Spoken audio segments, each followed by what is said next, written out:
Hey guys, and welcome to part 2 of the sound deadening removal. This is where we're getting rid of the residue left from when you've removed the sound deadening using the dry ice method. So you could probably use a mixture of different methods. It's up to you. Experiment. That's what it's all about. Now this part of the video is going to be aimed at getting rid of the residue, as I said before. The residue is a pain in the butt to get rid of, and I'm doing this inside first off because it is windy as hell outside, and I'm not sure if you can actually hear me outside with the other video that I made. So we are going to take you outside and I'm going to show you some of the safety equipment that you're going to need. So what you will need a respirator with the appropriate filter, which will be in this case a painting filter is what I got anyway. You need multi-purpose thinners, or just that's what I'm using anyway. So this was I think it was 25 from Autobahn, and then I have some blue. Open them up.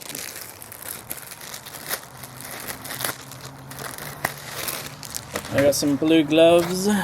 Now these aren't chemical gloves, but I have a heap of them, so I'm regularly changing them.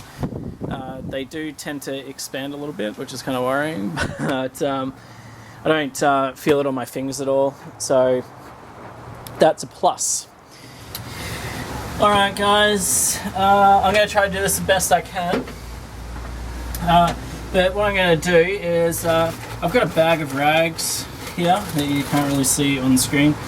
You'll definitely need rags, and you'll need to change them because this tar stuff that we've got, the thinners kind of wipes it around a little bit, but I'm just going to throw on my mask.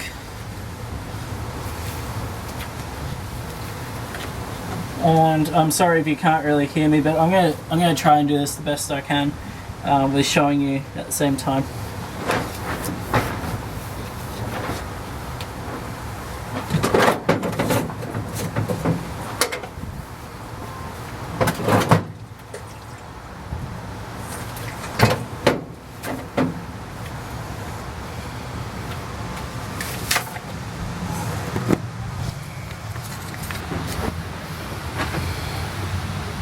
So all we're doing is we're just finding some. Nope, that's not the side with the. There we go. So it just wipes off. It's really easy to do. It gives you a nice clean surface afterwards.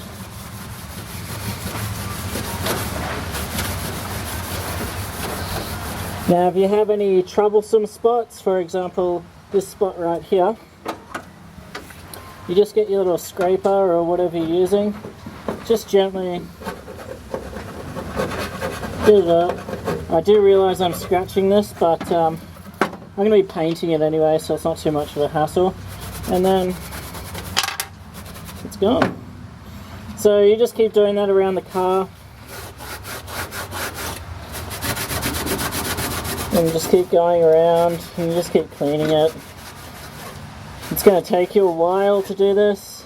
You'll find spots like this, so you can just get your little scraper up, and that just seems like a bit of paint, but it's going to come up anyway. Just scrape it off, give it a quick wipe, and just make your way around the car. Now the main thing is, see these parts. This part here, it's actually quite a big piece.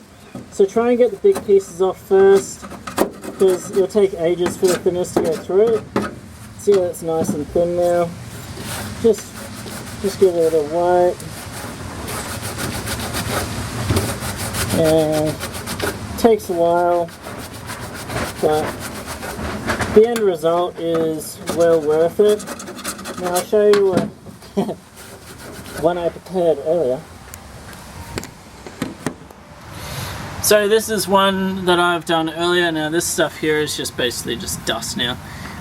So you come back through and you just vacuum up or brush it out or whatever you're going to do. but it comes up nice and clean. Now before you paint this, you would obviously prep it properly, but I'm not at a stage of painting it yet. I just wanted to get all the sound deadening material out, and there was a fair bit of that brown stuff. You can still see some of it actually here. Now I've done this section down here. If it focuses. So what I'm going to do is I'm going to get my mate to come over, and we're just going to stitch weld along here and up, because this glue is obviously holding it for some reason in place, and we're just going to do that with all the spots. We're probably going to leave this one here. We might take that out. Depends on how we're going to mount the seat properly. But we'll probably just be ripping that one out. And over here this is what I'm talking about when I said the tar kind of wipes off like that. So it becomes like this dirty stuff, and you just get the thinners and just thin it out even more, and just keep going till there's nothing left. You have this nice paneling done, and she'll be ready for paint. So I've still got a fair bit more here to do, guys, as you can see. That's an attempt at grinding it off with a grinder. Now that will actually come off pretty easily when I put the thinners on her. Actually, I might just show you that. Alright, so we're just going to wipe that away. You see how easily that comes off with thinners?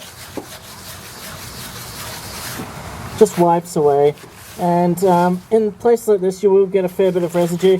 Now the best way to get rid of that kind of wiping residue like that is to do your job first and then come back with a whole bunch of clean rags, because they come out quite dirty afterwards. You can see that, and you know, obviously wiping with this type of dirty rag, you're going to get a lot of residue left on the actual panel work. So best thing is to change your rags. You don't have to do it regularly at the start. It's more of a thing when you have actually finished getting rid of all the main stuff, and you're just going back through, you're just wiping it back, getting a really nice clean surface, and then you might want to acetone it or something afterwards. It also does great for getting rid of this residue here. I got rid of a fair bit of it before. I'm not going to show you that, but you know, you can just go through and start cleaning stuff with the thinners. It's pretty safe on the paint, doesn't seem to peel it off or anything like that. Obviously they use these things with paint when you paint them, so it's just to thin out the adhesives and things like that. You could probably get rid of stickers, I'm guessing, with this stuff too. And the other thing, guys, as well, make sure you've opened all the doors that you can in your car, like I have. And it's a really good idea. I've got the mask, but if you don't have a mask, you know, guys, just use like a fan, like that's a turbo fan or something. I don't know. It's a cool looking fan. Anyway, just use the fan and blow the air, like get fresh air in all the time. And then you won't like get gassed out, I suppose, because it is strong stuff. It's very potent. Hey guys, thank you very much for watching part 2 of this little series about getting rid of the sound deadening. By now you've gotten rid of, well, maybe after you've watched this, you'll go out and you'll get rid of the rest of your residue that's in your car. And it's a very good idea, especially if you're painting the bottom of the car or the inside of the car, the interior of the car, as I have. Now you will notice that I took out a majority of the dash. That was my choice because I found some rust as I was doing this project. So it's actually made it a bit easier to get rid of the dash out of the car. It wasn't very hard. Putting it in might be a pain in the ass, but I had to do it anyway. There was a few little things with the steering column attachment that I had to fix because it was just a loose bolt sitting in there, so I had to cut that out. But basically, just with your due diligence, make sure that you get a good little thing is to get little baggies and put bolts in if you're going to start ripping stuff apart, and start labeling things, because it makes it a hell of a lot easier when you're putting it all back in and back together, that you actually know what goes into what. So that's a little tip. Make sure that you just label and put everything in little bags so you know what goes with what. Alright, and thank you very much for watching this 2-part series, and I hope that you enjoy some videos to come, and that you subscribe. The subscribe button, don't even know where it is, but I'll point to it somewhere here. And yeah, tell me what you think of the videos, and if you want me to cover anything, or if you've got any questions, and I'll try and answer them best I can. Alright, thanks guys.